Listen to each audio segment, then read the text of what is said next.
ជុំមយងបានទម្លាក់ខ្លួនក្រាបសំពះដល់ដីយ៉ាងរហ័សទាំងអង្វរកសុំក្តីមេត្តាពីប្រមុខវិមានសត្វព្រៃភាគខាងត្បូងគេបានសុំអង្វរជំនួសក្រុមរបស់ខ្លួនដែលធ្វើដំណើរមកពីចម្ងាយដោយស្នើសុំការអនុញ្ញាតដើម្បីធ្វើពាណិជ្ជកម្មជាមួយតំបន់យូណានដោយធ្វើតាមក្បួនខ្នាតដែលបានរៀបចំទុកជាមុនប្រមុខវិមានសត្វព្រៃមេងសូបានស្រែកសន្ធាប់យ៉ាងកងរំពងចេញពីបំពង់កសម្ដីដ៏មានអំណាចនោះបានបង្កើតជារលកធម្មពលវាយប្រហារសាយភាយពេញសាលប្រជុំខណៈដែលគាត់សួរដេញដោលថាតើពួកគេមិនដឹងទេឬថាការធ្វើពាណិជ្ជកម្មរវាងវិមានសត្វព្រៃនិងតំបន់កណ្ដាលត្រូវបានហាមឃាត់យ៉ាងតឹងរ៉ឹងបំផុតប្រមុខវិមានព្រមានយ៉ាងដាច់អហង្ការថាទោះបីជាពួកគេជាភ្ញៀវក៏ដោយក៏កុំសង្ឃឹមថានឹងអាចត្រឡប់ទៅវិញដោយសុវត្ថិភាពក្រោយពីហ៊ានលុកដៃចូលក្នុងច្បាប់ដែលបុព្វបុរសបានបន្សល់ទុកជុំមយងបានទង្គិចក្បាលបោកនឹងកម្រើអិតតែយ៉ាងខ្លាំងគេបានស្រែកសួរទៅកាន់ប្រមុខវិមានថាតើសមាគមពាណិជ្ជករមកពីតំបន់កណ្ដាលមិនកំពុងតែធ្វើដំណើរចេញចូលតំបន់យូណានទេឬអីមេងសូបានសម្លុតត្រឡប់ទៅវិញយ៉ាងកាចសាហាវដោយសួរថាតើគេកំពុងតែព្យាយាមប្រមាថវិមានសត្វព្រៃឬយ៉ាងណាទើបលើករឿងនេះមកនិយាយនៅពេលនេះជុំមយងប្រញាប់បដិសេធយ៉ាងរហ័សដោយអះអាងថានេះមិនមែនជាបំណងរបស់គេឡើយគេបានលើកហេតុផលថាជំនួសឲ្យការបណ្តោយឲ្យមនុស្សរាប់មិនអស់ពីតំបន់កណ្ដាលជាន់ដីយូណានការអនុញ្ញាតឲ្យតែក្រុមមួយគត់អាចចេញចូលបានគឺជាវិធីដ៏ប្រសើរបំផុតក្នុងការរក្សាមរតករបស់បុព្វបុរសលើបែបនេះពួកព្រឹទ្ធាចារ្យចាប់ផ្ដើមលួចសម្លឹងមើលមុខគ្នាទៅវិញទៅមកជុំមយងបន្តអះអាងយ៉ាងមុតមមថាពួកគេគោរពវិមានសត្វព្រៃច្រើនជាងអ្នកណាទាំងអស់នៅតំបន់កណ្ដាលហើយពួកគេបានត្រៀមខ្លួនរួចជាស្រេចក្នុងការអនុវត្តតាមច្បាប់មេងសូបានសួរដេញដោលថាតើគេអាចធានារឿងនោះដោយរបៀបណា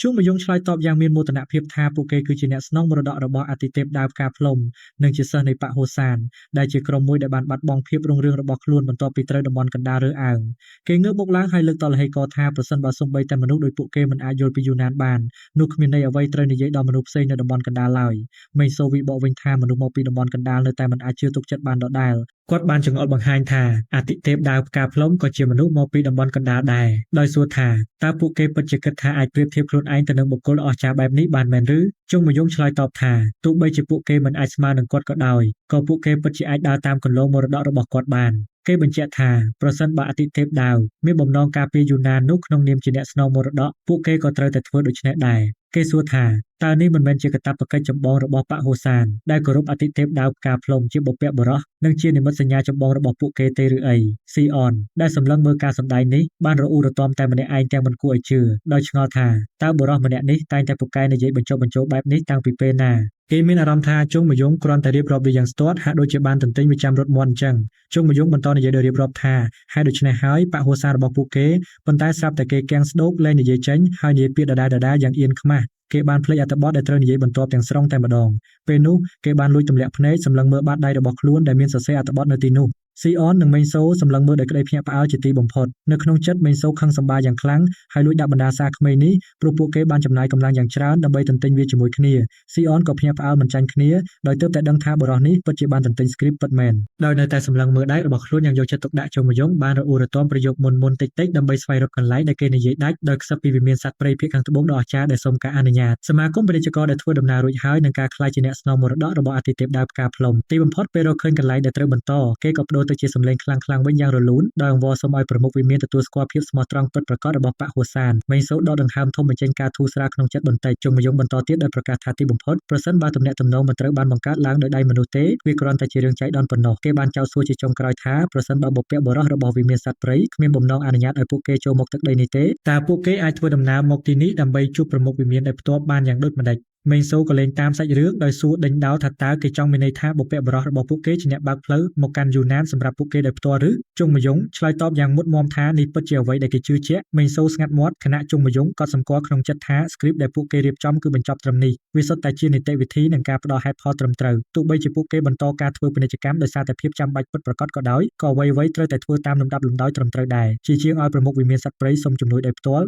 វាហាក់បីដូចជាមើលទៅល្អជាងប្រសិនបើគាត់គ្រាន់តែយល់ព្រមតាមសំណុំពរដ៏តូចទាបពីបកហូសានយ៉ាងណាមិញសូម្បីតែព័ត៌មានលម្អិតតូចតាចបែបនោះក៏អាចធ្វើឲ្យប៉ះពាល់ដល់អំណាចរបស់អ្នកដឹកនាំបានដែរមេងសូបានសួរទៅកាន់អង្គប្រជុំថាតើពួកអ្នកការពារគិតយ៉ាងណាដែរជុងមយងប្រាប់ខ្លួនឯងថាយុទ្ធសាស្ត្រនេះគួរតែដំណើរការយ៉ាងល្អឥតខ្ចោះដោយសារតែមិនមានការបង្ខំឲ្យមានការជជែកវែកញែកឡើយហើយគេបានពន្យល់យ៉ាងច្បាស់ថាវាផ្ដល់ផលចំណេញសម្រាប់ភាគីទាំងសងខាងទោះជាយ៉ាងណាក៏ដោយព្រឹទ្ធាចារ្យម្នាក់បានក្រោកឈរឡើងគាត់គឺជាអ្នកការពារទី1ដែលបាននិយាយទៅកាន់ប្រមុខវិមានដោយទទួលស្គាល់ថាទោះបីជាសម្ដីរបស់ក្មេងប្រុសនេះមិនខុសទាំងស្រុងក៏ដោយក៏មរតករបស់បុព្វបុរសត្រូវតែគោរពតាមយ៉ាងតឹងរ៉ឹងដដែលមេងសូសួរដេញដោលគាត់ដោយចង្អុលបង្ហាញថាពួកគេគឺជាអ្នកស្នងមរតករបស់អាទិទេពដាវផ្កាភ្លុំដែលបុព្វបុរសរបស់ របស់ពួកគេមានការដឹងគុណយ៉ាងច្រើនគាត់សួរថាតើអ្នកការពារទី1ពិតជាប្រឆាំងនឹងរឿងនេះមែនទេទោះបីជាមានការពិតនេះក៏ដោយអ្នកការពារទី1បានប្រកែកថាប្រសិនបើវាជាអាទិទេពដើមការផ្លុំដោយផ្ទាល់វានឹងក្លាយជារឿងមួយផ្សេងទៀតប៉ុន្តែមនុស្សទាំងនេះគ្រាន់តែជាអ្នកស្នងមរតករបស់គាត់ដូច្នេះពួកគេមិនអាចផ្ដល់ការប្រព្រឹត្តដូចគ្នាដល់ពួកគេបានទេនៅពេលដែលពួកគេមិនមានសាច់ឈាមពិតប្រាកដទាល់តែសោះអ្នកការពារម្នាក់ទៀតបានចូលរួមដោយយល់ស្របថាបណ្ដាំចុងក្រោយរបស់បុព្វបុរសពួកគេគឺមានសារៈសំខាន់បំផុតហើយបានជំរុញប្រមុខវិមានថាសំណើនេះមិនត្រូវទទួលយកជាដាច់ខាតអ្នកផ្សេងទៀតក៏ចាប់ផ្ដើមចូលរួមដោយប្រាប់ប្រមុខវិមានកុំឲ្យភ្លេចការអាម៉ាស់ដែលពួកគេធ្លាប់ទទួលរងពីកណ្ដាប់ដៃរបស់តំបន់កណ្ដាល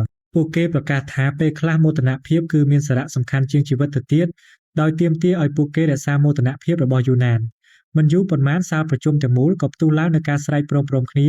ដើម្បីរក្សាមោទនភាពរបស់យូណានដែលធ្វើឲ្យមេងសូស្រឡាំងកាំងយ៉ាងខ្លាំងនៅក្នុងចិត្តមេងសូសោកសង្រេងដោយឆ្ងល់ថាតើវាពិតជាមិនអាចទៅរួចទេឬសូម្បីតែបានឆ្លងកាត់ការលំបាកទាំងអស់នេះហើយក៏ដោយគាត់បានរៀបចំល្ខោននេះឡើងគ្រាន់តែដើម្បីផ្លាស់ប្ដូរបេះដូងរបស់ពួកព្រឹទ្ធាចារ្យដ៏រឹងរូសទាំងនេះប៉ុណ្ណោះប៉ុន្តែគ្មានអ្វីផ្លាស់ប្ដូរទាល់តែសោះ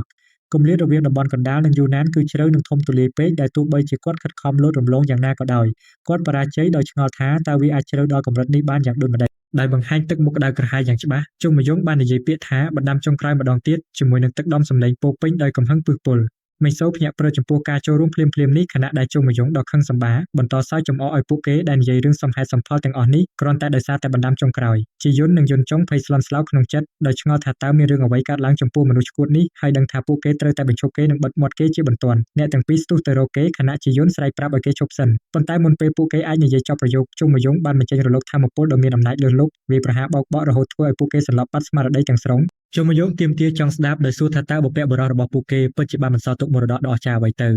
ព្រឹទ្ធាចារ្យម្នាក់ដែលកំពុងខឹងសម្បាបានវាយបកវិញដោយហៅគេថាក្មេងប្រហើន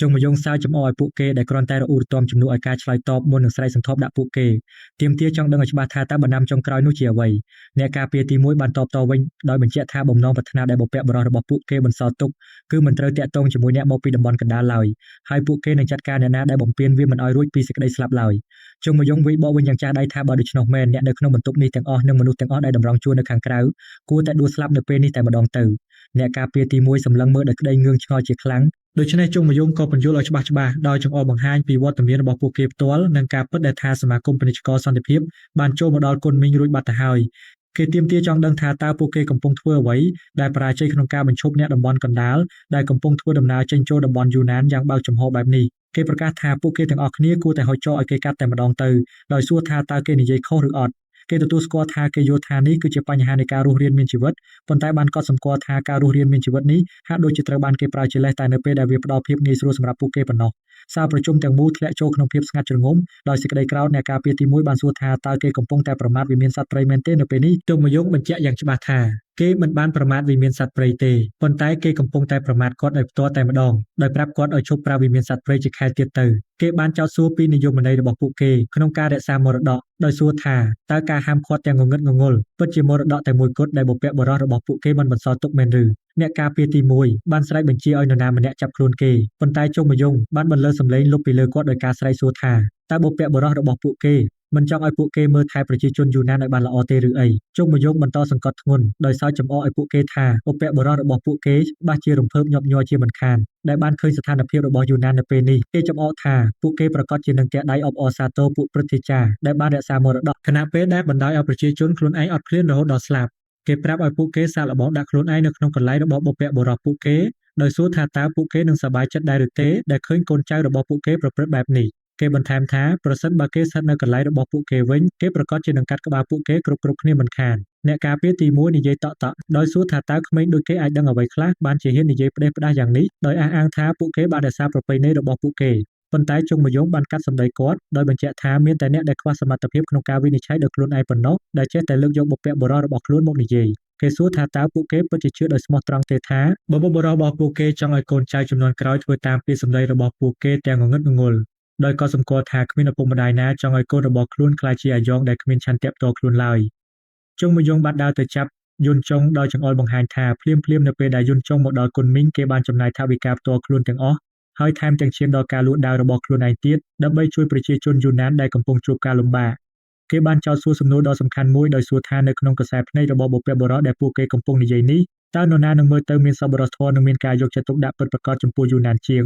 យុនចុងដែលសុខចិត្តលះបង់អ្វីៗគ្រប់យ៉ាងដែលមាន ដើម្បីបំពេញក្រពះរបស់ប្រជាជនក្រីក្រឬពួកប្រទេសចាស់ដែលមើលរំលងអ្នកដែលកំពុងតែស្លាប់ពិតប្រាកដគ្រាន់តែដើម្បីធ្វើតាមពាក្យមួយឃ្លាដែលបន្សល់ទុកពីអតីតកាលទាំងងងឹតងងុលអ្នកការពារទី1គឺកាំងសម្ដីនិយាយលែងចេញតែម្ដងនៅក្នុងចិត្តចុងមយងគិតពិចារណាថាបណ្ដាំចុងក្រោយគឺពិតជាគ្រាន់តែជាបំណងប្រាថ្នាប៉ុណ្ណោះវាគឺជាទ្រានដែលគួរចាត់ទុកជាមេរៀនមិនមែនជាច្បាប់ដាច់ខាតដែលមិនអាចកែប្រែបានឡើយដោយសារពិភពលោកប្រែប្រួលយ៉ាងឆាប់រហ័សគេឆ្ងល់ថាតើពួកគេមានបំណងតោងជាប់នឹងពាក្យហួសសម័យទាំងនោះដល់ពេលណាដើម្បីស្កប់ស្កល់អារម្មណ៍ខ្លួនឯងគេសួរខ្លួនឯងថាតើពួកគេនឹងធ្វើបែបនេះរហូតដល់ស្លាប់ឬរហូតដល់វិមានរបស់ពួកគេត្រូវវិនាសដោយដឹងច្បាស់ថាគ្មានការចាំបាច់អ្វីត្រូវនិយាយជាមួយមនុស្សទាំងនេះទៀតទេគេក៏សម្រេចចិត្តដើរចេញគេបានប្រកាសខ្លាំងៗថាគេគ្រាន់តែចំណាយពេលឥតប្រយោជន៍ទៅទេហើយក៏បញ្ជាឲ្យសមាជិកក្រុមរបស់ខ្លួនចាកចេញខណៈពេលដែលពួកគេងាកក្រោយរៀបនឹងដើរចេញមេងសូបានក្រោកឈរឡើងហើយបញ្ជាឲ្យពួកគេឈប់សិន